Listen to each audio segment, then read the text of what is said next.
अभी Oxford university ने research करके थोड़े महीने पहले यह बात बताई कि आप अगर भगवान के मंदिर में हम जब जाते हैं तब साष्टांग दंडवत प्रणाम करते हैं ना, अगर आप नित्य 5 साष्टांग दंडवत प्रणाम करें तो जीवन में कभी आपको ऑस्टियोपोरोसिस नहीं होगा।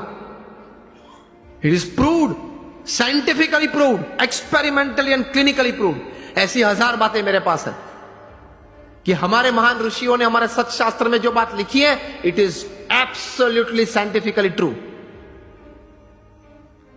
तो ये श्रद्धा रखना, ये विश्वास रखना कि ये बात सही है, तो जीवन में आपको बहुत काम में आएगी ये सब बातें।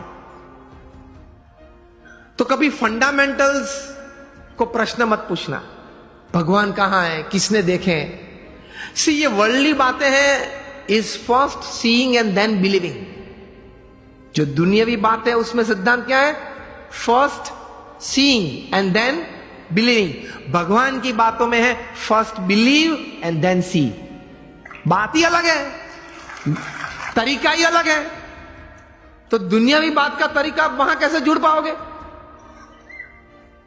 तो फंडामेंटल्स को कभी प्रश्न मत पूछना। एक बार एक आईआईएम में मैं ऐसे ही बात कर रहा था, क्वेश्चनर हुआ, तो क्वेश्चनर में किसी ने प्रश्न पूछा कि स्वामी आप बात कर रहे हैं भगवान की, लेकिन मैंने भगवान नहीं देखे।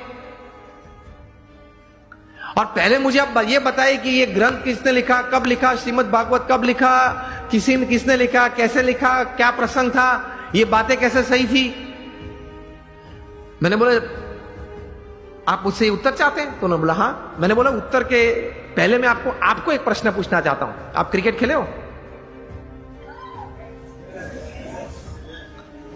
आप में से किसी को पता है कि ये 3 स्टंप किसने नक्की किए? मैं भी क्रिकेट खेला हूं।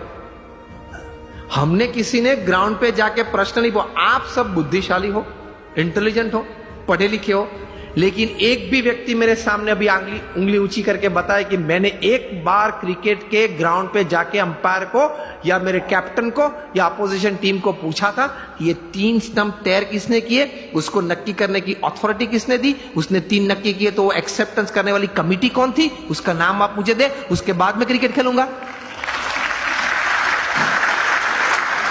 चलो उस वक्त बुद्धि नहीं थी, अभी तो है ना, मैंने बताई आपको।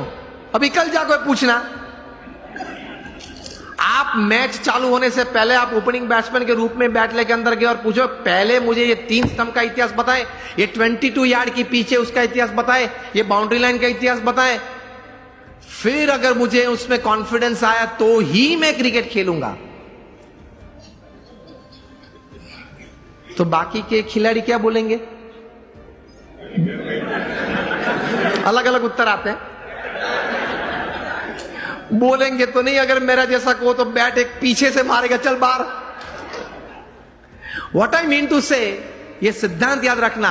अगर जीवन में कोई भी क्षेत्र में काम करना हो या आनंद लेना हो, सिद्धांत फंडामेंटल्स को कभी प्रश्न मत पूछना, पद्धति को प्रश्न पूछना, सिद्धांत को मत पूछना। सिद्धांत स्वीकार लेना। उसी तरह भगवान का आनंद, भगवान की शक्ति का आनंद और भगवान के कर्तव्य जीवन में अगर महसूस करना है तो उनके अस्तित्व के बारे में कभी प्रश्न पूछना नहीं पूछना, स्वीकार लेना, चलते रहना आगे आगे आगे, आपको सब कुछ दिखेगा। In short, on a fine summer evening when it is quite hot and you go out for an ice cream with your family, जब आप आइसक्रीम लेते हो, रिटेल काउंटर पे आपको आइसक्रीम दिया, तब आइसक्रीम वाले को ये नहीं पूछते आपके कौन सी गाय की कैसे दूध में से ये आइसक्रीम बनाया। पूछते हो आप तो लॉजिक वाले हो, आप तो इंटेलिजेंट हो, और आप तो ये कहते घूमते हो कि anything when my wives and my watts and my homes and my vans and my homes are satisfied, तभी मैं कोई बात स्वीकार करता हूं। आप तो ये कहते हैं, पढ़े लिखे।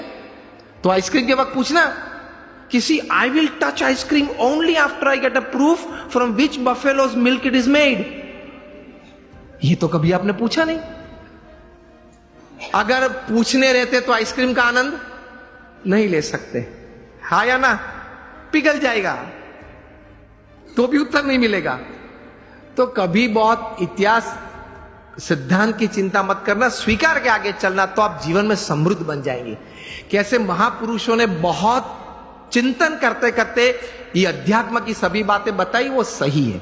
एक बार स्वीकार कर लेना, थोड़ा उस पथ पे चलना चालू करना, तो आपको आनंद भी आएगा, प्रतीति भी आएगी और प्रेरणाएं मिलती रहेगी। ये से आप समृद्ध बन सकते हैं।